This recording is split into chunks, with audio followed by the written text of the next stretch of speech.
Hello guys, अस्सलाम वालेकुम। मैं हूं एडवोकेट जामत इफ्तार और आप देख रहे हैं बार एट लॉ चैनल। आज की हमारी इस वीडियो में हम डिस्कस करने वाले हैं कोर्ट मैरिज के बारे में। जब भी कोर्ट मैरिज की बात आती है तो हमारे माइंड में वही इंडियन मूवीज़ का जो है वो सीन सामने आ जाते हैं कि जब भी लड़का लड़की भाग कर शादी करना चाहते हैं तो वो मैरिज रजिस्ट्रार से जो है वो टाइम ले लेते हैं और जिस दिन का उनको टाइम मिलता है वो सहरे बांध के वहाँ पहुँच जाते हैं और मैरिज रजिस्ट्रार के आगे अपने स्टेटमेंट्स करवा कर कोर्ट मैरिज कर लेते हैं। लेकिन पाकिस्तान में टोटली डिफरेंट है। जी हाँ दोस्तों, मैं आपको बता देना चाहता हूँ कि पाकिस्तान में कोर्ट मैरिज का कोई वजूद नहीं है। जी हाँ, बिल्कुल सही सुना आपने। पाकिस्तान में कोर्ट मैरिज का कोई वजूद नहीं है। पाकिस्तान में जो हमारे नॉर्मल तौर पर जो ये मुल्ला होते हैं, जो हाफिज़ साहिबान होते हैं, मौलवी होते हैं, जो निकाह खां होते हैं, वही मैरिज रजिस्ट्रार का जो है वो किरदार अदा करते हैं। तो हम ठहरे वकील, कोर्ट मैरिज होती नहीं है तो वकीलों ने फिर इसका भी जुगाड़ निकाला हुआ है।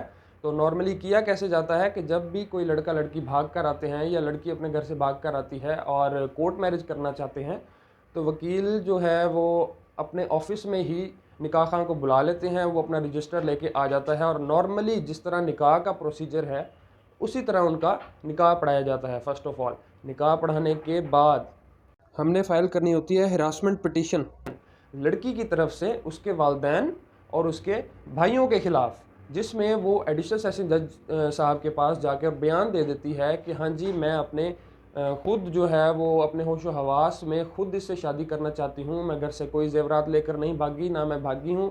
मैं अपनी मर्ज़ी से इससे शादी करना चाहती हूँ, मुझ पर कोई ज़ोर दबाव नहीं है। तो बेसिकली लड़की का हमने स्टेटमेंट करवाना होता है। तो एडिशनल सेशन जज साहब के पास हमने फ़ाइल करनी है जी हरासमेंट पिटीशन लड़की की तरफ से उसके वालिदैन और उसके भाइयों के ख़िलाफ़। इसी तरह दूसरा जो इसमें हमारे पास रेमेडी होती है वो है प्राइवेट कंप्लेंट। हम जो कंसर्न्ड इलाका मजिस्ट्रेट होता है उसके पास प्राइवेट कंप्लेंट फाइल करते हैं। उसमें भी ऐसे कि हिरासत किया जा रहा है लड़की को या इनको मारने की धमकियां दी जा रही हैं लड़का लड़की को जो कि अपनी मर्ज़ी से शादी कर रहे हैं, और उसमें भी लड़की का स्टेटमेंट करवा देते हैं कि भाई मैं अपनी मर्ज़ी से इसके साथ आई हूँ, मैं अपनी मर्ज़ी से इसके साथ शादी कर रही हूँ, मुझ पर किसी किस्म का कोई दबाव नहीं है। बेसिकली कोर्ट मैरिज करने का जो है वो ज़रूरत क्यों पेश आती है, वो इसलिए कि लड़के को हमने सेव करना होता है। अक्सर हमने देखा है लड़की भाग कर आती है, शादी कर लेती है, लेकिन कल को जब वो वालिदैन के पास वापस जाती है तो वो उन्हीं की होकर रह जाती है। और नॉर्मली वालिदैन एफआईआर कटवा देते हैं लड़के पे, अगवा की भी और साथ ही मोस्टली केसेस में हमने देखा है रेप की भी, और बाद में लड़की भी वालिदैन के साथ मिल जाती है तो वो लड़के के खिलाफ बयान दे देती है। तो सिर्फ लड़के को हम सेव करने के लिए कोर्ट मैरिज करते हैं, लड़की के हरासमेंट पिटीशन में बयान करवाते हैं और उसके मजिस्ट्रेट के सामने भी बयान करवाते हैं। और हम एक जो है वो एग्रीमेंट भी तैयार करवा लेते हैं जिसमें दोनों की जो है वो रजामंदी जाहिर होती है कि हम अपनी मर्ज़ी से निकाह कर रहे हैं, हम अपनी मर्ज़ी से शादी कर रहे हैं, किसी का हम पर कोई दबाव नहीं है। और उस पर दोनों के जो हैं वो फिंगरप्रिंट्स और उनके सिग्नेचर्स ले लेते हैं ताकि कल को अगर लड़की के घर वालों की तरफ से कोई अगवा का मुकदमा होता है या फिर उस पर अगर उन्होंने कोई रेप का मुकदमा कर दिया है लड़के पे, तो तब वो डॉक्यूमेंट्स जो हरासमेंट पिटीशन में लड़की के बयान होंगे, जो प्राइवेट कंप्लेंट में उसके बयान होंगे, जो वो एफिडेविट हमने लिखवाया होगा दोनों की तरफ से, वो काम आएगा।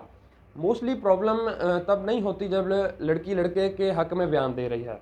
एफआईआर हुई, लड़की के वालिदैन ने, लड़की के भाइयों ने करवाई अगवा की एफआईआर, उसमें मजिस्ट्रेट के सामने ले जाकर हम लड़की का बयान करवा देते हैं कि भाई मुझे अगवा नहीं किया, मैं अपनी मर्ज़ी के साथ इस लड़के के साथ शादी की है और इसके साथ रहना चाहती हूँ और रह रही हूँ, ये मेरा खामंद है। प्रॉब्लम तब क्रिएट होती है जब लड़की मुकर जाती है कि ये मेरा खामंद नहीं है, इसने मुझे अगवा किया है, इसने मेरे साथ जिना किया है। प्रॉब्लम तब आती है और सिर्फ उसी के लिए हम ये सेफ्टी मेजर्स लेते हैं ताकि कल को अगर एफआईआर होती है और लड़की मुकर जाती है, वालिदैन के साथ मिल जाती है, तो वो स्टेटमेंट्स जो हमने रिकॉर्ड करवाए थे लड़की के और वो एफिडेविट जो लड़की की तरफ से लिखवाया था, उस पर फिर हम जो है वो लड़के की प्री रेस्ट बेल करवाते हैं, जो नॉर्मल स्टेज पे, सेशन लेवल पे कभी भी नहीं होती, हाई कोर्ट स्टेज पे जाकर हमें करवानी पड़ती है। उम्मीद करता हूँ आपको हमारा लेक्चर पसंद आया होगा।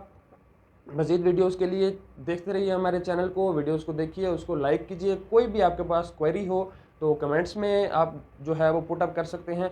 आई will answer to them. Thank you very much.